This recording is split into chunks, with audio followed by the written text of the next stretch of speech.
Hello, my name is Matilda, and thank you so much for being here. Today, I want to invite you to start to look at your life and think about your life in a more simplistic way, such as the minimalists do. Now, minimalism might bring up some interesting thoughts for you, but what I'm talking about today is the practice of slowness, essentialism, focus. In my own life, I have noticed that the more I can focus on simple things like breathing and going about my day slowly, not rushing from one thing to the next, the more and more I see anxiety fall out of my life, and I'm naturally able to stay in a place of calmness and peace. Now, as an artist, I decided to dedicate a painting to this concept of minimalism.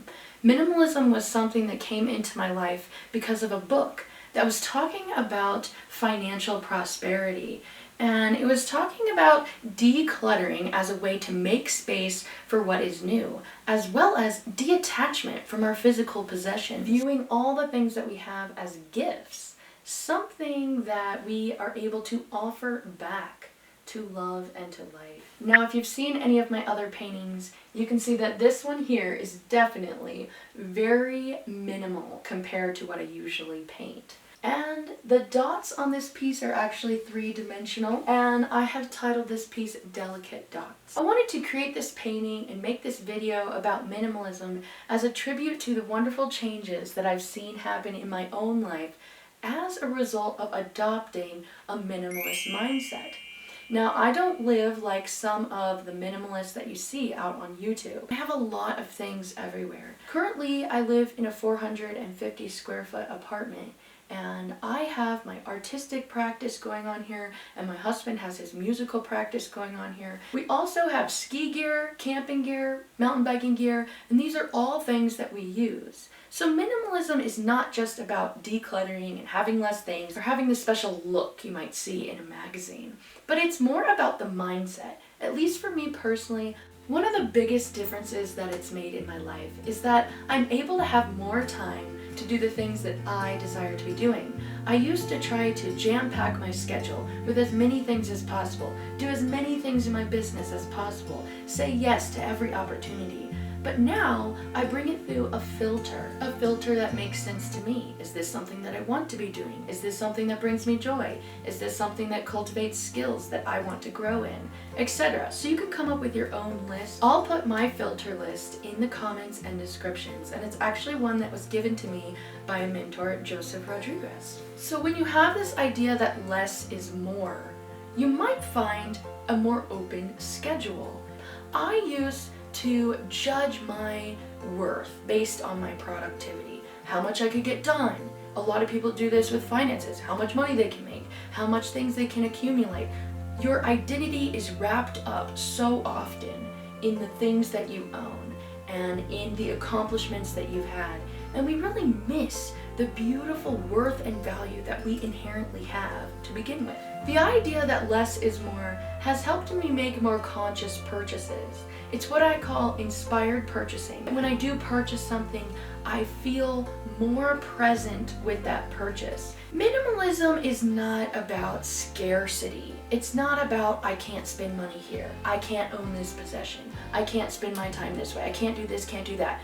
Minimalism is not scarcity, but sacredness. So the things that you do spend your money on, the things that you do spend your time on, the things that you give your mental attention to, those are things that become sacred for you.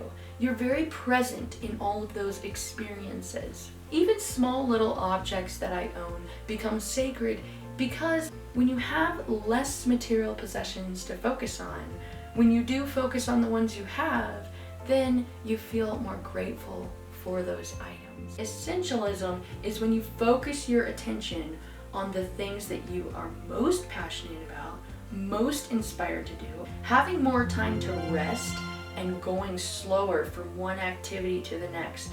Maybe spending a couple minutes in between activities just to clear my mind or just to release any emotions that might have come up from that last experience. Spending time to relax in between activities keeps any emotions from the past activity from transferring over and carrying over to your new activity. So your new activity has your full attention, and you're starting with a clean mental slate. So if one activity was frustrating you, it might not make sense to go straight into the next activity. It would make more sense to take just a few moments to relax in between. And rest is a huge component of mental health. As someone who used to never rest and just keep going and going and going and doing as much as possible and being super productive, I have the affirmation that helps me by saying that rest is productive because it's a way to integrate everything that I've learned and integrate all the planning into my subconscious mind. When you allow yourself to rest, you are truly able to refocus on the things that matter to you.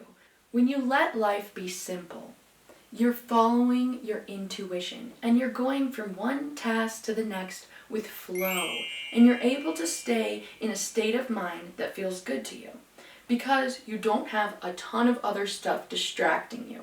You don't have all the worries distracting you. And this does take practice. It does take some time to get to that place, but you can start with little things like minimal consumerism or minimal mental consumption, such as like YouTube videos. Maybe you want to watch a little less YouTube videos, or maybe you want to scroll a little less on Instagram, stuff like that. When you're still and there's less noise and there's more silence, you are able to have more clarity. And then when you have more clarity about what's the next step to take, and you're listening to your intuition, then you're actually able to get more done. You're able to be more productive when you have those times of rest. Otherwise, you end up just getting burnt out, and then not only don't we feel good doing activities that we want to be doing, but it also might make us do some activities that are not really essential, that aren't really moving us forward in the direction we want to go. Silence is a great way to practice. If you can just spend any time, any amount of time, 5 minutes, 30 minutes, whatever amount of time in silence throughout your day. It doesn't mean that you have to stop everything you're doing. It doesn't mean you have to close your eyes. It just means that maybe instead of playing a song in the car, you just drive in the silence. Or maybe instead of listening to a podcast while I'm painting or cooking, I just allow things to be silent. It's just turning things off for a little while. Maybe it's having a quiet time where you actually have to find time alone. As an artist, I have a lot of time alone. But I understand that with others, they might not have that opportunity. So maybe it is a little bit harder for you to have silence. Maybe it's not true silence. Maybe there are kids screaming in the background, but it can be a mental silence. Maybe for 10 minutes during your day, you decide, I think I'm going to clear my mind while doing this activity.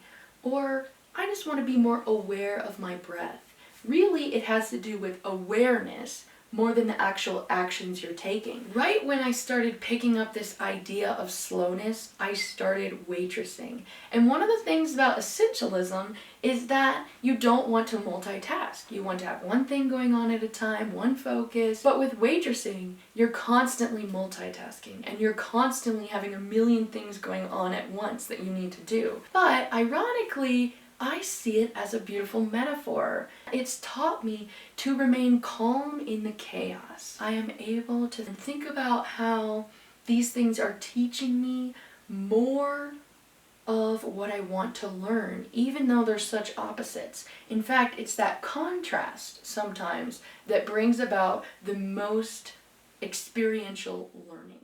Everything that we own takes up space in our mind. It is an energy going on. So we want to have less on our mind. We want to be putting forth less energy to be able to bring about the same results. You want to have more focus in the direction that you want to go, so that naturally everything that you're doing throughout your day pushes you in that direction. If you're focused in that direction, everything that you do will benefit and move you towards that direction. But if your focus is sporadic, then your results will also be sporadic. having more space and less things creates more mental space. But this whole journey has been quite a challenge for me, living in such a small apartment. When I started to take on this challenge of less is more, I started to get upset in my head that I didn't have more space.